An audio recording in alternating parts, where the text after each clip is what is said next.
Hello बच्चों, मैं दिवाकर मिश्रा। आज हम लोग बात करेंगे दोबारा विलयन का वाष्प दाब ज्ञात करना। पिछले जो है वीडियो में हमने जो विलयन का वाष्प दाब ज्ञात करने की बात किया था, उसमें विलेय अवाष्पशील था, जबकि विलायक जो है वाष्पशील था। आज हम लोग जो वाष्प दाब ज्ञात करेंगे उसमें विलेय भी वाष्पशील होगा और विलायक भी क्या होगा, वाष्पशील होगा। तो है विलयन का वाष्प दाब ज्ञात करना। विलयन का वाष्प दाब ज्ञात करना, ऐसे विलयन का वाष्प दाब ज्ञात करना जिसमें विलेय भी वाष्पशील हो और विलायक भी क्या हो, वाष्पशील। हमने बोला था कि हम लोग विलेय को किससे दिखाते हैं, बी से। केमिस्ट्री में विलेय को हम लोग बी से दिखाते हैं।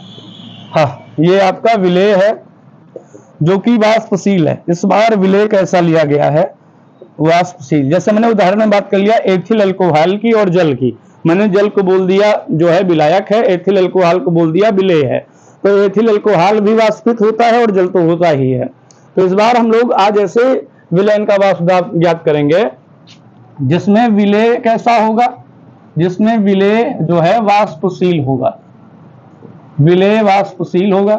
तथा विलायक भी कैसा होगा, विलेय भी वाष्पशील होगा और विलायक भी वाष्पशील होगा। और विलेय को हम लोग किससे रिप्रेजेंट करते हैं, बी से। विलायक को किससे रिप्रेजेंट करते हैं, ए से। तो मैंने इसको किया गर्म, और पात्र हमने कैसा लिया, बंद पात्र, क्योंकि हम जानते हैं कि वाष्प दाब किसमें देखा जाता है, बंद पात्र में देखा जाता है। हमने इसको किया गर्म। जब गर्म करेंगे तो ये किसमें कन्वर्ट होगा, वाष्प में कन्वर्ट होगा। और जो विलेय की वाष्प है जाके दीवार पे क्या आरोपित करेगी, दाब आरोपित करेगी, जिसे बोलेंगे विलेय का वाष्प दाब। और इसको रिप्रेजेंट किससे करेंगे, पी नॉट बी से। यह हो गया शुद्ध विलेय का वाष्प दाब, शुद्ध विलेय का वाष्प दाब। हमने अब लिया विलायक। अभी मैंने विलेय अलग रखा है और विलायक को कहां रखा है, अभी हमने विलेय को अलग पात्र में रखा है तथा विलायक को अलग पात्र में रखा है। विलायक को ऐसे प्रदर्शित किया और इसको किया गर्म। जब गर्म करेंगे तो विलायक भी किसमें कन्वर्ट होगा, वाष्प में कन्वर्ट होगा और जाके दीवार पे दाब आरोपित करेगा। इसको हमने क्या बोला, पी नॉट ए बोला। पी नॉट ए का मतलब हो गया शुद्ध विलायक का वाष्प दाब। अब हमने विलेय और विलायक दोनों को मिला लिया, दोनों को मिला के किसका निर्माण कर दिया, विलयन का। विलेय और विलायक को मिला दिया तो बना विलयन हमारा। विलयन में क्या हो जाएगा, A B A B A B और क्या हो जाएगा, ए बी हो जाएगा। और किया गर्म। जब गर्म करेंगे तो विलेय भी इस बार वाष्प में कन्वर्ट होगा, विलेय का मतलब बी भी वाष्प में कन्वर्ट होगा और विलायक भी किसमें कन्वर्ट होगा, वाष्प में। ए के कारण जो दाब लगेगा, ए की वाष्प के कारण जो दाब लगेगा उसको मैंने कह दिया जो है पी ए, और बी के कारण जो वाष्प दाब लगेगा उसको मैंने कह दिया पी बी। इस बार खास बात क्या है, P not a greater than किससे होगा, पी ए से। मतलब शुद्ध विलायक का जो वाष्प दाब होता है वो विलयन में उपस्थित विलायक के वाष्प दाब से क्या होता है, ज्यादा होता है। पी नॉट बी जो है शुद्ध विलेय का जो वाष्प दाब है वो विलयन में उपस्थित विलेय के वाष्प दाब से क्या होता है, ज्यादा होता है। यहाँ पे जो है पात्र में सिर्फ विलेय रखा हुआ है, इसलिए विलेय के अणु ज्यादा है। जब विलेय के अणु ज्यादा हैं तो वो अधिक मात्रा में क्या बनाएंगे, वाष्प बनाएंगे। जब अधिक मात्रा में वाष्प बनाएंगे तो जाके अधिक मात्रा में वो क्या दाब आरोपित करेंगे, इसलिए यहाँ पे विलेय का वाष्प दाब ज्यादा है। और अब अगर हम लोग बात करें राउल्ट के नियम की, यहीं पे लगाएंगे राउल्ट का नियम। हमने उस दिन भी राउल्ट के नियम का जो है जिक्र किया था। क्या कहता है राउल्ट का नियम, किसी विलयन में उपस्थित विलेय के किसी घटक का वाष्प दाब उसके या उस घटक के, आप जिस घटक की बात कर रहे हैं उस घटक की चर्चा हो रही है, तो विलयन में उपस्थित जो है विलयन के किसी घटक के वाष्प दाब, मैंने यहाँ पे बात कर लिया पीए के, विलयन में उपस्थित किसी घटक के वाष्प दाब तथा उसके जिस घटक की बात हो रही है उसके मोल प्रभाज्य के क्या होता है, समानुपाती होता है। विलयन में उपस्थित किसी घटक का, विलयन में उपस्थित किसी घटक का वाष्प दाब, घटक का मतलब होता है भाग। आप विलेय की बात कर रहे हैं कि किसकी बात कर रहे हैं, विलायक की। विलयन में उपस्थित किसी घटक का वाष्प दाब उस घटक के मोल प्रभाज्य के समानुपाती होता है। उस घटक के मोल प्रभाज्य के समानुपाती होता है। ये किसका नियम है? राउल्ट का नियम है, समानुपाती होता है। तो ये प्रोपोर्शनल हो गया मोल फ्रैक्शन ऑफ ए। तो जब मोल फ्रैक्शन हटेगा कांस्टेंट आएगा के, पीए बराबर हो गया के मोल फ्रैक्शन ऑफ ए। अब हम लोग यहीं पे कंडीशन देंगे, यदि विलायक शुद्ध है। मैंने यहीं पे एक बात बोला, यदि विलायक शुद्ध है, यदि विलायक शुद्ध है, तो अगर विलायक शुद्ध है तो उस समय मोल फ्रैक्शन ऑफ बी जो होगा, जो विलेय का मोल अंश होगा, वो 0 हो जाएगा। क्योंकि अगर विलायक शुद्ध है मतलब उसमें विलेय के अणु नहीं है। जब विलेय के अणु नहीं होंगे तो विलेय का मोल नहीं होगा। जब विलेय का मोल नहीं होगा तो विलेय का मोल प्रभाज्य नहीं होगा। तो यदि विलायक शुद्ध है तो मोल फ्रैक्शन ऑफ बी 0 हो जाएगा। अगर मोल फ्रैक्शन ऑफ बी 0 हो गया तो mole fraction of A plus mole fraction of B किसके बराबर होता है? 1 के बराबर। अगर विलायक शुद्ध है तो मोल फ्रैक्शन ऑफ बी 0 हो गया तो मोल फ्रैक्शन ऑफ ए कितना होगा? 1 होगा। तो पीए बराबर क्या आ जाएगा? तो पीए बराबर आ जाएगा के, क्योंकि मोल फ्रैक्शन ए के स्थान पे कितना आ गया? 1 आ गया। एक बात और है कि अगर विलायक शुद्ध है तो उस समय जो विलायक के कारण दाब लगेगा उसको पीए से नहीं रिप्रेजेंट करते, उसको किससे रिप्रेजेंट करते हैं? पी नॉट ए से। तो के की वैल्यू हमको प्राप्त हो गई पी नॉट ए, और उसको मैंने मान लिया समीकरण 1। तो अगर के का मान जो है, यदि के का मान समीकरण 1 में रखें, के का मान समीकरण 1 में रखने पर, के का मान समीकरण 1 में रखने पर, तो अगर के का मान समीकरण 1 में रखेंगे तो पीए बराबर आएगा के स्थान पर रख दिया P not A into mole fraction of A. इसी प्रकार से यदि हम लोग कहेंगे, इसी प्रकार से पीबी बराबर क्या आएगा? पीबी बराबर आएगा P not B into mole fraction of B. PA बराबर आ गया जो है P not A into mole fraction of A. तो इसी प्रकार से हम लोग लिख सकते हैं पीबी बराबर क्या आएगा? P not B into mole fraction of B. Note करिए बच्चों, तो उसके आगे बात करें। हाँ बच्चों, हमने अभी देखा है पीए बराबर आया था P not A into mole fraction of A. तो मैंने कहा ठीक इसी प्रकार से पीबी बराबर क्या हो जाएगा? P not B into mole fraction of B हो जाएगा। ये विलयन में पीए का दाब है और ये विलयन में किसका दाब है? पीबी का। तो मैंने कह दिया विलयन में या विलयन का कुल वाष्प दाब, पीए क्या था? विलयन में उपस्थित विलायक का वाष्प दाब। पीबी क्या था? विलयन में उपस्थित विलेय का वाष्प दाब। तो विलयन का कुल वाष्प दाब जो होगा पीटी बराबर आ जाएगा पीए प्लस पीबी। ये किसके नियम से है? डाल्टन के नियम से। डाल्टन का आंशिक दाब का नियम आप लोगों ने पढ़ा होगा, तो डाल्टन के नियम से ऐसा लिखा गया है, डाल्टन के नियम से।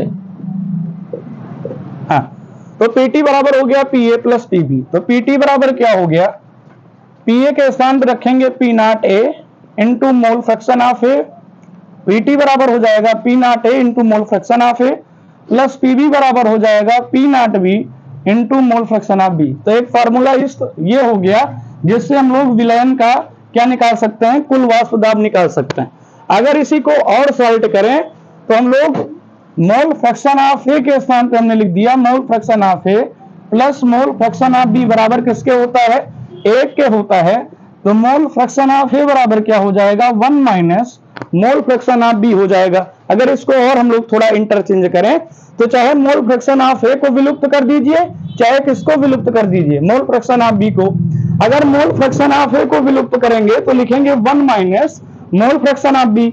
अगर मोल फ्रैक्शन ऑफ बी को विलुप्त करेंगे तो लिखेंगे 1 minus mole fraction of A लिखेंगे। तो पीटी बराबर हो जाएगा P not A, mole fraction of A के स्थान पर लिख दिया 1 minus mole fraction of B plus P not B into mole fraction of B. PT बराबर पी नॉट ए, गुणा करा दीजिए, P not A minus P not A into mole fraction of B plus P not B into mole fraction of B. PT बराबर P not a, अब मैंने plus को पहले लिख दिया और माइनस को बाद में, plus P not B into mole fraction of B minus P not A into mole fraction of B. अब इसको अगर हम लोग लिखें तो पीटी बराबर हो जाएगा पी नॉट ए, यहां से mole fraction of B common हो गया तो plus mole fraction of B common हो क्या जाएगा, हो जाएगा P not B minus P not A. तो इस तरीके से भी सवाल पूछे जाते हैं। तो कुल वाष्प दाब निकालने का एक फॉर्मूला हो गया हमारे पास P not A mole fraction of A plus P not B into mole fraction of B. दूसरा हो गया पीटी बराबर P not A plus mole fraction of B, फिर ब्रैकेट में P not B minus P not A. अगर यहीं पे मोल fraction of B को गायब किए होते, विलुप्त किए होते, तो मोल फ्रैक्शन ऑफ बी बराबर हो जाता 1 माइनस मोल फ्रैक्शन ऑफ ए। अगर मोल फ्रैक्शन ऑफ बी को विलुप्त किए होते तो 1 minus mole fraction of A हो जाता। तो पीटी बराबर आता P not A mole fraction of A plus हम लोग P not B into mole fraction of B के स्थान पे लिख देते 1 minus mole fraction of A. PT बराबर हो जाएगा P not A mole fraction of A plus यहां पे क्या था भाई, पी नॉट बी था, तो पी नॉट बी का गुणा कराएंगे, P not B minus P not B into mole fraction of A. क्या किया गया, पीटी बराबर होता है P not A mole fraction of A plus P not B into mole fraction of B होता है, मोल फ्रैक्शन ऑफ बी के स्थान पे लिख दिया गया 1 minus mole fraction of A. तो पीटी बराबर हो गया P not A mole fraction of A plus जो है पी नॉट बी का गुणा करा दिया गया तो plus P not B minus P not B into क्या गया मोल फ्रैक्शन ऑफ ए। तो पीटी बराबर हो जाएगा P not A mole fraction of A minus P not be mole fraction of A plus हो जाएगा पी नॉट बी। पीटी बराबर यहां से mole fraction of A common हो गया और हो गया P not A minus P not be plus P not be. तो इस फार्मूले से भी हम लोग जो है विलयन के कुल वाष्प दाब की गणना कर सकते हैं। एक तो पीटी बराबर P not A mole fraction of A plus P not B into mole fraction of B से गणना कर सकते हैं। दूसरा, अगर मोल फ्रैक्शन ऑफ ए को विलुप्त करोगे तो इस फार्मूले से कुल वाष्प दाब की गणना कर सकते हैं। अगर मोल फ्रैक्शन ऑफ बी को विलुप्त करोगे तो इस फार्मूले से विलयन का कुल वाष्प दाब की गणना कर सकते हैं। नोट करिए बच्चों। हाँ बच्चों, अभी तक हम लोग बात कर रहे थे विलयन के कुल वाष्प दाब की गणना करने की बात कर रहे थे, हमने किया भी। अब हम लोग बात करेंगे कि एक क्वेश्चन पूछा जाता है गैसीय प्रावस्था में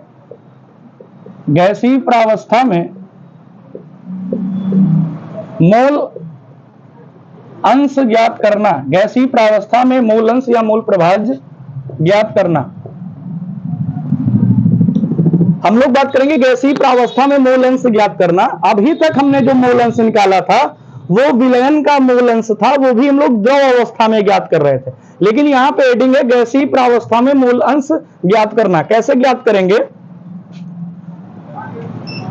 हमने बात कर लिया यदि ये विलयन है तो विलयन में, अगर विलयन है, हमने मान लिया विलयन में ए के अणु हैं और किसके अणु हैं, बी के।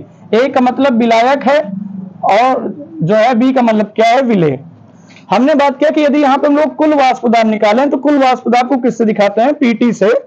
तो पीटी, और हमने मान लिया विलयन का आयतन क्या है, कुल वाष्प दाब पीटी है और विलयन का आयतन है वी। विलयन का आयतन कितना है, वी। विलयन का आयतन हम लोगों ने नियत रखा है। तो कुल दाब हो गया पीटी, विलयन का आयतन है वी। और बात करें ताप को भी स्थिर ताप बोल दिया हमने, बोल दिया स्थिर ताप, मतलब ताप को भी नियत कर दिया। तो चाहे विलायक हो चाहे विलेय हो, सबके लिए ताप जो है T है, टेम्परेचर T है, आयतन वॉल्यूम V है और कुल दाब कितना है, PT है। तो अगर हम बात करेंगे विलयन का कुल दाब ज्ञात करना, तो विलयन का कुल दाब PV बराबर हम लोग पढ़ के आए हैं NRT, आदर्श गैस का समीकरण है, वहीं से बात करेंगे। तो हमने कुल दाब को दिखा दिया PT से, विलयन का आयतन V हो गया। अब बात करेंगे मोलों की संख्या, तो यहाँ पे A के भी मोल है और किसके मोल हैं, B के। तो Na प्लस क्या हो जाएगा, कुल मोलों की संख्या, क्योंकि कुल दाब है तो मोलों की संख्या क्या हो जाएगी, कुल मोलों की संख्या। कुल मोल में विलेय भी आ जाएगा और विलायक भी आ जाएगा। PT इंटू V बराबर मोलों की संख्या हो गया Na प्लस NB, और R तो नियतांक ही है, T भी हमने क्या कर दिया है, नियत कर दिया है, इक्वेशन मैंने मान लिया फर्स्ट। अब मैंने कह दिया विलेय का आंशिक वाष्प दाब, विलेय का अगर एक पात्र में एक से ज्यादा जो है गैसें रखी हुई हैं या एक से ज्यादा सब्सटेंस रखे हुए हैं, तो अगर हम किसी विशेष की बात करेंगे तो उसके लिए शब्द लगाते हैं आंशिक, पार्शियल शब्द का इस्तेमाल करते हैं। तो विलेय का आंशिक दाब मैंने कह दिया, तो विलेय का आंशिक दाब हो गया पीबी, क्योंकि विलेय को किससे दिखाते हैं, बी से दिखाते हैं। तो पीबी विलयन का आयतन नियत है, सबके लिए वी है, बराबर मोलों की संख्या क्या हो जाएगी, विलेय के मोलों की संख्या एनबी, और आर नियतांक है तो आर ही रहेगा। टेम्परेचर कितना हो गया टी, इक्वेशन क्या हो गया, सेकंड हो गया। यदि हम लोग बात करें किसकी, विलायक का आंशिक, यदि हम लोग विलायक के आंशिक दाब की चर्चा करें तो विलायक का आंशिक दाब बराबर होता है पीए इंटू वी बराबर NA into R T. Equation क्या हो गया, थर्ड। अगर हम लोग बात करें समीकरण 2 से समीकरण 1 को भाग कर दें, समीकरण 2 से समीकरण 1 को भाग करने पर, तो जब भाग करेंगे तो समीकरण 2 क्या है, पीवी इंटू वी, बटा समीकरण 1 क्या है, पीटी इंटू क्या वी, बराबर एनबीआरटी। समीकरण 2 है एनबीआरटी, समीकरण 1 क्या है, एनए प्लस एनबीआरटी। आरटी से क्या कट जाएगा, आरटी, वी से क्या कट जाएगा, वी। तो पीबी बटा पीटी बराबर हो जाएगा एनबी बटा एनए प्लस एनबी हो जाएगा। यहां पे जो एनबी बटा, अगर देख रहे हैं एनबी बटा एनए प्लस एनबी है, ये कहीं ना कहीं किसको इंडिकेट कर रहा है, मोल अंश को। तो ये मोल अंश को इंडिकेट कर रहा है, लेकिन किस अवस्था में इंडिकेट कर रहा है, ये मोल अंश है वाष्प प्रावस्था में। तो अगर मैं वाष्प प्रावस्था में किसी पदार्थ का या किसी गैस का मोल अंश निकालना है तो हम लोग बोलेंगे पीबी बटा पीटी बराबर, मैंने किसी दूसरे साइन से दिखा दिया, जो है गामा से दिखा दिया, गामा बी। तो इस तरीके से हम लोग विलेय का मोल अंश निकालेंगे। गामा बी का मतलब हो गया वाष्प प्रावस्था में विलेय का मोल अंश कैसे निकालेंगे। अगर विलेय का मोल अंश निकाल रहे हैं तो विलेय का आंशिक दाब कहां लिखेंगे, विलेय का आंशिक दाब लिखेंगे ऊपर, और नीचे विलयन का कुल वाष्प दाब होगा, नीचे होगा विलयन का कुल वाष्प दाब, और दोनों को डिवाइड कर देंगे तो आ जाएगा वाष्प प्रावस्था में विलेय का मोल अंश। अगर हम लोग वाष्प प्रावस्था में विलायक का मोल अंश निकाल रहे हैं तो विलायक का अगर मोल अंश निकालेंगे तो लिखेंगे पीए बटा पीटी बराबर, मैंने लिख दिया गामा ए। तो पीए क्या है भाई, पीए है वाष्प प्रावस्था में विलायक का दाब, वाष्प प्रावस्था में विलायक का दाब, विलायक का आंशिक दाब, विलायक का आंशिक दाब। और ये पीटी क्या है, विलयन का कुल वाष्प दाब, विलयन का कुल वाष्प दाब। जबकि गामा ए क्या है, वाष्प प्रावस्था में विलायक का मोल अंश, वाष्प प्रावस्था में विलायक का मोल अंश। हाँ बच्चों, तो अगर सवाल कहेगा कि गैसीय प्रावस्था में मोल अंश ज्ञात कीजिए, तो जिसका मोल अंश कहेगा, विलेय का मोल अंश कहेगा तो विलेय का आंशिक दाब ऊपर लिखेंगे, तथा विलेय का कुल दाब तथा विलयन का कुल दाब जो है निकालेंगे और दोनों को डिवाइड कर देंगे। विलेय का जो है वाष्प प्रावस्था में मोल अंश आ जाएगा। अगर विलायक का वाष्प प्रावस्था में मोल अंश कहेगा तो विलायक का आंशिक दाब ऊपर लिखेंगे, नीचे विलयन का कुल वाष्प दाब लिखेंगे, डिवाइड कर देंगे और क्या आ जाएगा, विलायक का गैसीय प्रावस्था में मोल अंश आ जाएगा। नोट करिए, शेष बात कल करेंगे।